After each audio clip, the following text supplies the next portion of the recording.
Hello everyone, Scarlett here, and today we're going to be continuing the Doctors, Chapter 7 and 8 today. Jump right in. Chapter 7, In Your Hands. In Sean's office, the couple is researching other methods of amputation, sedation, and treatments to try when the phone rings. The front desk nurse calls to let them know there's someone named Carol looking for Dr. Katie. With a smile on her face, Katie tells the nurse to send her to her office and she will be there in a second to see her. Who's that? Sean asks. Our next patient. Come with me so you can see how perfect she is, Katie answers. Walking out of his office, excitement builds in them as they head over to Katie's office. Katie begins to think of how pathetic Jean was and how he got lucky because of her argument with Sean. He had an easy and painless death, something she's eager to make up for. Do you think she will be missed? Sean asks. Most likely, but honestly, it doesn't matter because of the immunity. You seem to keep forgetting about that beautiful get out of jail free card, Katie answers as they arrive at the door. Entering the office, Katie sees that Carol is alone and Elizabeth is nowhere to be seen. This makes her feel good as she doesn't want to kill the girl, at least not yet. Carol, this is my husband, Dr. Sean O'Connor. How are you doing? Katie says upon entering the room. Sean shakes Carol's hand. Nice to meet you, Dr. Sean, and good to see you again, Dr. Katie. I'm not planning on taking up too much of your time. The reason I'm here is because I'm looking for my husband. He's gone missing since the day we came here with Elizabeth. Any information you might have will be extremely appreciated, Carol says. I haven't seen him since that day either. Once he left here, I just assumed he went straight to the hospital with you and Elizabeth. A straight-faced Katie replies as Sean looks on. He didn't say anything about where he was going after the hospital? We're worried something might have happened to him, Carol says. I'm sorry, I have no idea. I told him he needed to get some help for some of his issues. He wasn't a fan of that and stormed off pissed. I think he felt I was judging him. If you see him, please let him know that I'm willing to treat him free of charge. It's the least I could do after annoying him, Katie replies while containing a smirk. Standing on the opposite side of the room, Sean's mind is running wild. He wants to get started. He's bored with the conversation and wants to make sure that she doesn't leave. Something in Carol's gut is telling her that the couple knows more than they're letting on. This makes her uncomfortable because she feels she should be able to trust a doctor, right? These are the people who have promised to take care of others. Still, they are lying to her. She's certain of it. Please, any information you have would be helpful and appreciated, Carol begs. I would love to help, but there's nothing else that I would be able to offer at this time, Katie replies. Sean is beginning to pace the room. Focus on Dr. Katie. Carol... Bless me. Carol doesn't take her eyes off, attempting to see if she can sense of or see a nervous reaction from her. While her focus is on Katie, Sean has managed to get behind Carol and inject her in the neck with a sedative. Sorry. You know, this is getting easier each time we do it, Sean says with a giant smile on his face. Don't get overconfident now. We still need to figure out what we want to do with her. She's clearly in distress and in need of treatment. Any ideas? Katie replies. Hydrotherapy, an excited Sean says. The colder the better, in order to slow her brain down, Katie replies. Let's take her to the basement, Sean says as Katie gets excited. They pull a gurney from the hallway and load Carol onto it. Then they head to the transport elevators with their prize. Down in the basement, Sean fills a tub with cold water as Carol slowly starts coming to. Groggy as she is, she asks, Why are you doing this? As she is lifted off the gurney. Seriously, I don't understand why everyone always asks that. I don't know why everyone automatically jumps to ask, why? Why this? Why that? You're allowed to experience things in life without a reason. Not everything happens for a reason, Katie answers while staring into Carol's eyes. As Sean lowers Carol into the tub, she screams and tries to jump out of the freezing cold water. Katie rushes over, braced to prevent the cold from penetrating her, and holds Carol down under the water for about 20 seconds. Fighting for her life, Carol tries to claw at the doctors, but fades as hypothermia sets in. See how fast this works? Her blood pressure is dropping and her brain is slowing down. She should be dead soon unless we take her out and warm her up. Honestly, though, I'm not feeling that generous, and I don't see why we should keep these people alive any longer than necessary. Katie says, looking at Carol's blue complexion. How about we take her out for a bit, put her in one of the hottest rooms, and then throw her back in here and see which one would kill her. That way, she suffers more, and we extend our techniques. John replies, and Katie agrees. Hooking their arms onto Carol's, the pair pulls her out of the tub and drags her to the nearest room, which appears to be Allie's, her lifeless body still on the floor. Katie pulls her phone and starts to raise the temperature in the room. It heats up quickly, and Carol's bluish complexion slowly starts to return to normal, leaving Sean impressed. This is far more impressive than I was expecting. I can't believe all the different ways that we can take care of these subjects. Population control is truly the best option and something the initiative will provide. I see it clearly now, Sean says, bringing a smile to his wife's face. I couldn't be any prouder, Katie replies, giving him a kiss as they step out of the room. Turning to look, they notice that Carol is starting to twitch as the temperature continues to rise in the room. Since learning of their sanction in the initiative, Katie's mentality has changed from torturing to killing. While it appears to be an adjustment she has taken a liking to, she does briefly second-guess their decision to participate and asks, Sean, do you think we're doing the right thing by participating in the program? Katie asks. Without a doubt. We have grown so much since we joined. My confidence alone has improved, and the love I have for you continues to grow daily. I know we've had our ups and downs, but nothing will change the outcome of Armageddon, Sean answers. Armageddon? Since I found out about it, it's been the only thing on my mind. Funny, I used to think it was just a term used by the church to scare us into doing the right thing. Now, to know that there's really an end of days coming and that we can survive it, it's simply incredible. I'm looking forward to taking out as many people as we can. You're going to have to become stronger, prouder, and unpredictable.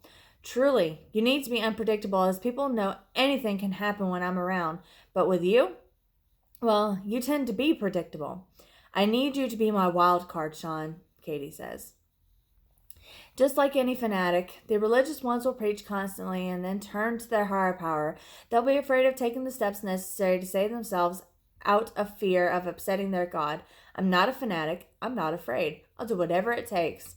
And I know you're willing to go to great measures to ensure your well-being as well, Sean replies while hugging her. Sean, look, she's starting to move. Go fill the tub again with colder water and throw some ice in there to make it even colder.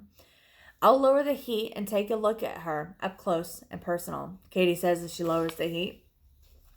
Sean heads back to the other room and take care of the tub as Katie walks into the room to check on Carol.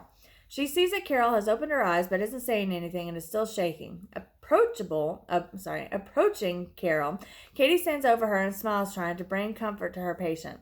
A part of me wishes you never came back here, but don't get me wrong, I'm glad you did, Katie says, kneeling next to Carol and placing her hand on Carol's forehead.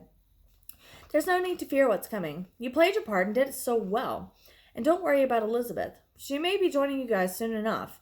Know that I have no intention of killing her. There are so many others out there who are more twisted than Sean and I. And that's what we're working on. We want to stop them from destroying the world.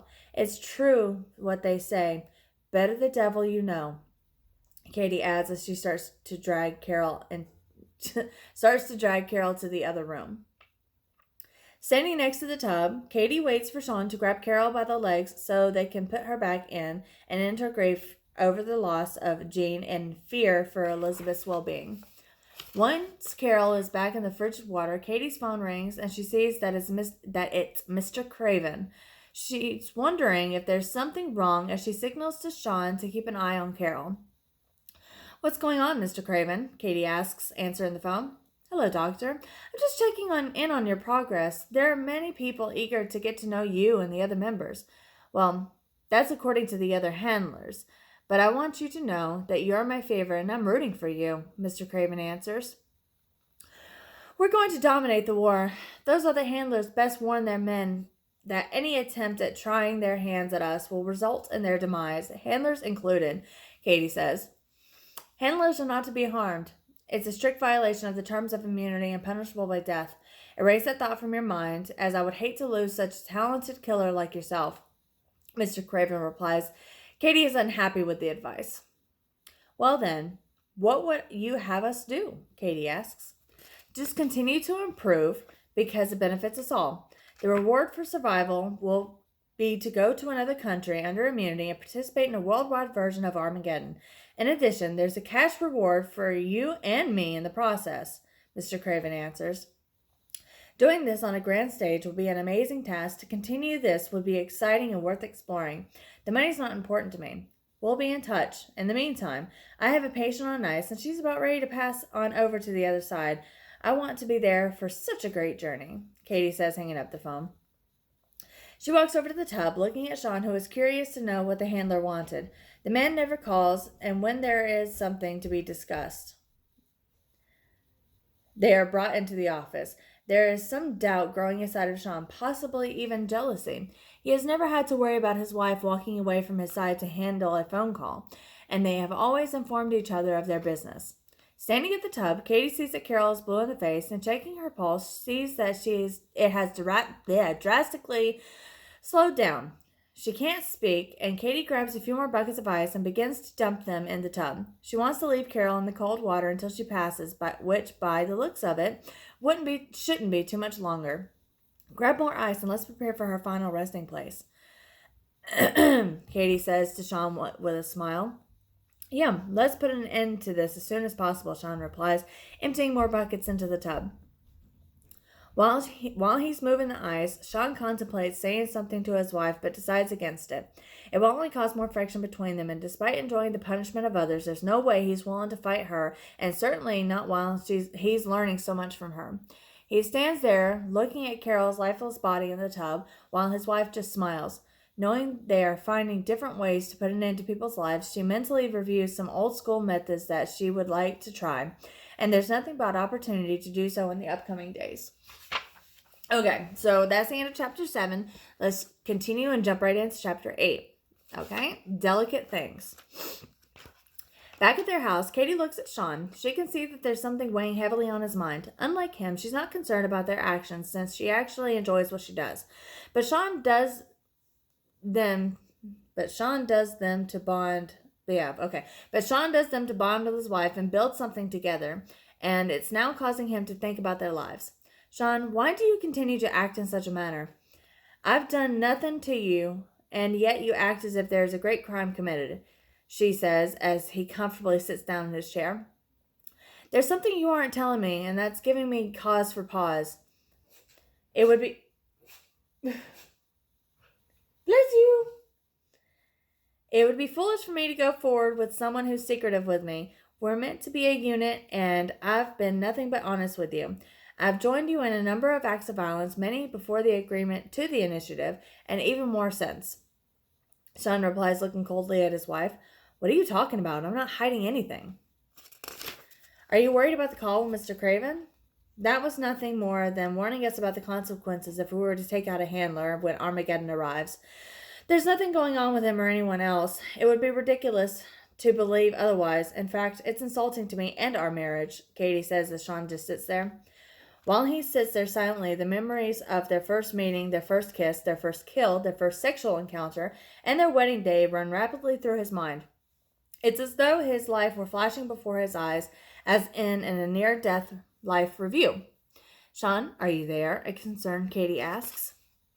Yeah, I'm just thinking how insane a ride it's been. So many years pass by since all of our firsts together, yet it only feels as if it were yesterday when we were experiencing such moments. I'm just thinking, how many more days do we have left? Sean answers. Are you worried about Armageddon? Katie asks. Not at all. I'm learning so much from you and what we're doing here. I've grown darker by the day. But what I meant was that I don't know how many days we have left as a couple. If we can't trust each other, we have nothing, and that puts us both in danger. And I know you trust me, but I'm having a hard time trusting you. Sean answers, leaving her shocked that he feels such a thing. Sean, I don't understand why you're acting this way. It doesn't make sense, and in doing so, it doesn't benefit us or our cause. What is it that you need for us to leave it? What What is it that you need for us to leave this in the past and never to be revisited? Katie asks. Katie, you're the love of my life, the toughest and at the same time the most delicate thing in the world, my world, the only world that matters. I do know I need you in it forever, for however long it is we have together, and that time has been and can continue to be the most wonderful time of our lives. You need to remember I love you more than life itself, and I would hate to lose you, Sean answers, bringing a smile to her face. Sean, you know how I feel about you, of us. You're the more sensitive one. That doesn't mean I don't love you the same or even more. You're my pride and joy, the water that allows my garden to blossom. Let's give it time and see how well we recover from this minor setback, Katie says as she walks over and kisses him. With that, she sits on his lap as he stares into her eyes. He knows there are more important things in life than dealing with minor setbacks. She is the most important thing in his life, and if he were to lose that focus, if they were to lose that focus, one of them will die, leaving the other alone and unable to carry on. The loss will be insurmountable. As they continue to stare into each other's eyes, there's a knock at the door. Looking out the window, they see a salesman at the door. Then, looking at each other, they wonder what prompted them to go towards the window instead of looking at the security app on their phones. This is a little slip of one of them would have This is a little slip one of them would have caught if it weren't for the moments leading up to the knock.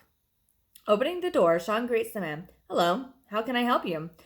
Hello, sir. My name is Lucas Jackson, and I'm here to offer you an opportunity of a lifetime. Once you own one of these bad boys, there isn't much you wouldn't be able to do, Lucas answers. And what is this bad boy that I so desperately need in my life, Sean asks. It's a new state-of-the-art security system, one that has been selling throughout the entire West Coast by one of our most successful sales reps. He personally told me to offer you one of the systems because he needs you to be safe for Armageddon because he wants you all to himself. Also, I was advised to give you a good offer so you wouldn't turn it down. So with that in mind, the entire system usually goes for roughly $15,000, but given that the top sales rep wants you to have it, we're going to offer it to you for only $5,000. What would you say? Lucas replies as Katie listens in on the conversation. That's an interesting offer, but we already have a highly effective security system, and I appreciate the top salesman wanting us to be safe. Yet, how many have you managed to sell on our block? And what's this top guy's name? Katie asks, taking control of the conversation. Ma'am, I've sold 3 on this block at a full $15,000 each. Our work is top of the line, and they won't regret the purchase, Lucas answers, smiling shyly. That's nice, but what's the top guy's name? Katie asks again, causing his smile to quickly fade. Of course. His name is Stephen Bryant. He's the best West Coast. He's the best on the West Coast. Lucas answers, bringing a smile to Katie's face. Now, isn't that a pleasant surprise? I know that name, and I'm glad he felt the need to send us a personal message. What a coincidence, because I have one for him, and you're going to be the one to deliver it. Please, step inside, Katie says. Stepping through the doorway, Lucas says, I would be honored to. We want nothing but the safety of everyone in the nation, but we are aware that there must be few who would fall in order for a proper change to take place in the world, Lucas replies as Sean locks the door behind them. Couldn't have said it better myself. Now, did Mr. Bryant tell you who we are? A curious Katie asks. No, ma'am. Just to make sure that I sold you a system because you're important people and he needs you to be safe at all times, Lucas answers. Would you like a drink? You've been walking around town all day, and it would be rude of me not to offer something to such a hard-working man as yourself. As Lucas nods yes, Katie continues, we're important people indeed, as is Mr. Bryant. I've never met the man, but I've been informed of certain things that we all know about one another. Your boss has immunity, as do we. The fact that he's offering this means one of 2 things. 1, he's scared and trying to end up on our good side, or 2, he's setting a trap for us. I'm not trying to find out which one it is, but I am going to need you to email him the information of the neighbors who bought the systems, so they are protected. That information is already sent. I do the forms online, so there's no waiting for appointments for the installation. can be scheduled right away. Lucas replies as Sean returns with a glass of water. Thank you, Lucas adds. Well, that's just great news for us all, then, and saves us all some vital few minutes. Katie says as Lucas starts to drink the water. As he does, Lucas looks around the living room and is impressed with the interior of the house. He can see why Mr. Bryant would want them to be protected and protect the world from the horror that awaits it. Remembering struggling as a young boy to get everything he desired, Mr. Bryant's company mission has left a great impression upon Lucas, and there's nothing more he desires than to make sure everything his employer and mentor says is followed to the word. I can tell you guys are going to love doing business with Mr. Bryant. He only associates with the best people in their field and only offers discounts to those he respects, Lucas says while drinking more water. As he is about to say something else, Sean jumps up from behind him and places a cloth over his face, rendering him unconscious. Katie is surprised to see that her husband is in full attack mode. It's never been his style, and he's usually not the one to make the first move. Well, what a pleasant surprise, my love. Guess the only questions I have are where did that come from and what did you use? Katie asked, surprised. The way you snuck up on him was truly impressive. I really thought he was going to recognize the chloroform odor, but I guess we got lucky. He was just an actual sales representative, Katie adds. I decided it's time for me to stop waiting and go on the offensive for once. And this is just a little chloroform that we had here. The tricky part was getting it onto the cloth. Thankfully, once people lock eyes with you, they never want to look away, a grinning Sean answers. What do you want to do with him? Katie asks. I want to do something I've never done. I want to make a death tape and send it to Mr. Bryant, so he knows we aren't afraid of him. But I want to do it on my own and have you film the entire thing, Sean answers while he hands her Lucas's phone. Good thing for the fingerprint password, Sean adds, laughing, as he places Lucas's fingers onto the phone. Without responding, Katie grabs the phone and starts to film while Sean puts on a little show, mockingly demonstrating to the camera how to put on a fake mask and then proceeding to prop Lucas on the chair in the living room. While she's recording him, Sean binds Lucas securely to the modern Scandinavian-style chair, the style of which allows him to wrap his subject in duct tape and rope. The process is out of character for Katie, but this is Sean's vision, so she allows him to find himself in the process. Sean begins to grab all the instruments needed to perform his little lesson: a smaller hammer, ice pick, alcohol, lighter, studded belt, and a small hatchet, and places them on a table by the chair. He's not sure in which direction he wants to take this just yet. Meanwhile, Katie can be heard laughing in the background in awe of how her husband is trying to prove himself to not just her, but to Mr. Craven as well. Sean, there's no need to prove something to anyone, but this could be the best message we could send. Take care of it, Katie says. Well, it's a good thing we aren't looking to heal him then, because given my track record, he would be healed. But that's not the objective here. I'm sure if I were to accidentally slip and kill him, no one would shed a tear for the poor guy. He's worthless and someone whom Mr. Bryant could replace quite easily, Sean replies. This newfound cockiness might be cute, but it better not be our downfall, Katie says as Sean places a handful of smelling salts underneath Lucas's nose. Coming to his senses, Lucas notices that he's been strapped to the chair and secured. As he tries unsuccessfully to break free, Lucas sees a small hammer and ice pick on a nearby table. He is overcome with fear. Showing the tools to the camera, Sean circles around Lucas like a shark circling his prey. While Katie continues to film, unsure what to think of her husband's new showman attitude. Please, I don't know what Mr. Bryant has done, but I don't have anything to do with it. I have a child on the way, Lucas begs. It's a shame that the child will never know his father. Hopefully its mother's smart and capable of providing for it on her own. There's no way you will survive this, Sean replies, picking up the ice pick. Please, my wife is ill. So is my mother. They all have... Please don't do this. Please. I'll let Mr. Bryant know anything you want, but let me live, Lucas continues to beg. Placing the ice pick next to Lucas's right eye, Sean blocks out all of the cries by mimicking what Katie has done when she wants to get the job done. Head to the happiest moment in their lives, live in that moment, and never allow the outside to creep in. He looks into the camera, smiling, and states, "Subjects are better left awake for such procedures," and turning begins to hammer the pick into the man's eye socket. Lucas's screams can be heard throughout the entire house as he struggles to break free, while Sean continues hammering the pick deeper with each strike. "See, we are just about there. This man is going to be just fine," Sean says as Lucas continues to struggle. Smiling, Sean looks at the camera once more, lowers the face mask, and says, "Now, just one last hit," as he hits the ice pick as hard as he can, piercing the brain and stopping Lucas instantly.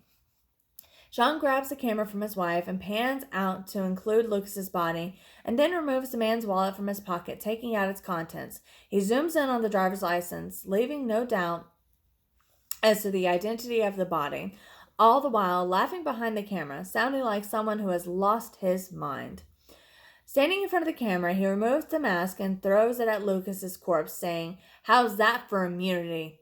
Katie is surprised at how much he has appeared to have changed. Okay, so that's the end of chapter 8. Next week, we will continue with chapter 9. And maybe next week, the puppy will actually be awake to hang out with me, but she sleeps so much. But, you know, my buddy's my buddy. She's got to sleep, though.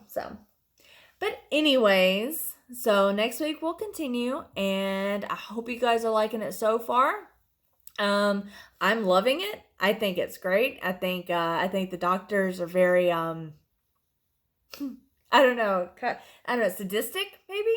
I don't know. I like them. I just think they're really cool. But anyways, so why don't you guys tell me what you think? We can have a discussion, whatever you want. Comment. Let me know. Please like, share, subscribe, and come back next week for the next chapter. See you later.